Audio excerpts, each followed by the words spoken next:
You're watching 1700 and we're live at Soundwave. I'm Sam and I'm here with Tom and David from Angels and Airwaves. Thanks for joining us. Hello there. Thank you for having us.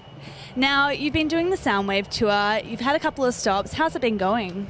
It's been going really good. It's quite a circus. There's 100-some bands out here, but we are doing our thing and having a lot of fun doing it. We just got here today, but we are slowly waking up. Our day is a little bit at a different time than most. But I have a feeling that it's going to be a great show, so I'm excited. What are the origins of this project? How did you guys all come together? Well, David and I, we used to be in a band called Boxcar Racer together years ago, and we wanted to kind of continue that project kind of in a different way, in a more ambitious way. So when my other band broke up we broke up forever kind of at one point, and so we decided to start the next chapter of our lives, and we kind of envisioned a band that would be making motion pictures, feature films, and albums, and other forms of media to kind of communicate our vision with our art. And so on this album in particular, it's a double album called Love and a science fiction film called Love. And the film's coming out in Australia, I think, in the next couple of months. We've already released it in certain parts of the world, like North America, but we're excited for people to see it. It's been a 5-year process to get this one off the ground. And now it's interesting that you say you've all had hands in different projects. Now, when it comes down to the songwriting, when you're in the shower and you're thinking of a song, how do you go, that fits for Angels and Airwaves, or that fits for another project? Like, do you decipher that? Well, it's a super collaborative effort. When we're in the studio, we start out with lots of inspiration.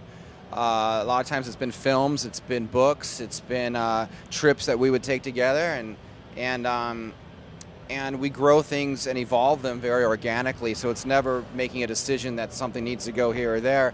It's about taking an idea and trying to reach a certain point.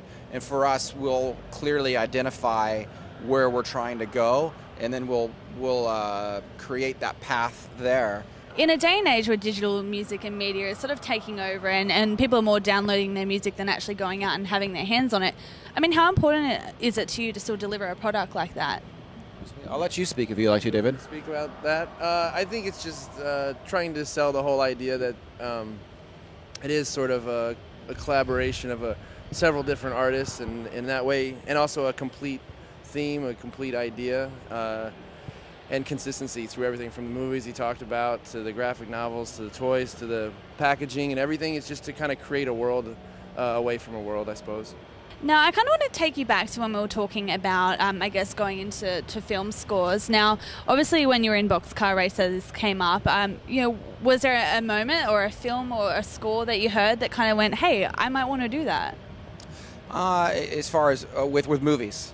Yeah, what made you want to write scores for films? Well, with Angels and Airwaves, we just didn't want to be just a band. We wanted to make movies, and we wanted to do a lot of different things that kind of would take our music and have it live somewhere other than just the music industry. I think, you can always look back to bands like Pink Floyd that did The Wall, and you're kind of like, wow, that was really revolutionary, and that was massive. I wonder if there's something that we could do that's similar, that will give us a challenge to be better than what we would normally be. And that type of thinking was something that we started on day one of the band 7 years ago. Mm-hmm. We started doing the film on album 2, but it instantly grew into a much grander project that we decided that we would push it off and finish it on album 3. So it's something that we wanted to do since day one, but it's what we've quickly learned, it's not easy, But now that we kind of figured out that way forward, we're going to be doing it a lot more. And talking about, obviously, having these new ideas and wanting to be, different in the music scene, what would be the next step? Like, what are in your careers, where would you want to go next? Well, for us, it's to continue moving forward and evolving as a band. I mean, we have 2 more movies in the works. We already know what our next 2 albums are going to be. Organized. So we're just excited to really do some great musical discovery on each one and go completely different areas. We just laid the groundwork this year to be able to have a team to really support these ambitions. And now that team is in place, we can continue to take really unorthodox paths into new worlds with our art. And like David said, it is a collaborative effort. We have directors and that work with us. We have graphic artists that work with us. And it's like a family, and we get together and we say, okay, these are some big, ambitious ideas. How do we do this, and how do we separate ourselves not only from the pack of bands that come from the punk rock scene and like-minded people, but how do we separate ourselves from all other bands in the entire music industry? Because I'm interested in being different than all of them. Well, it's safe to say that you're definitely creating art that it's not just for now, it's lasting, it's tangible, it's very impressive, and thanks for giving it to us. Yeah, well, thank you, and thank you for having us on the interview. No worries. You're watching 1700. We're live at Soundwave.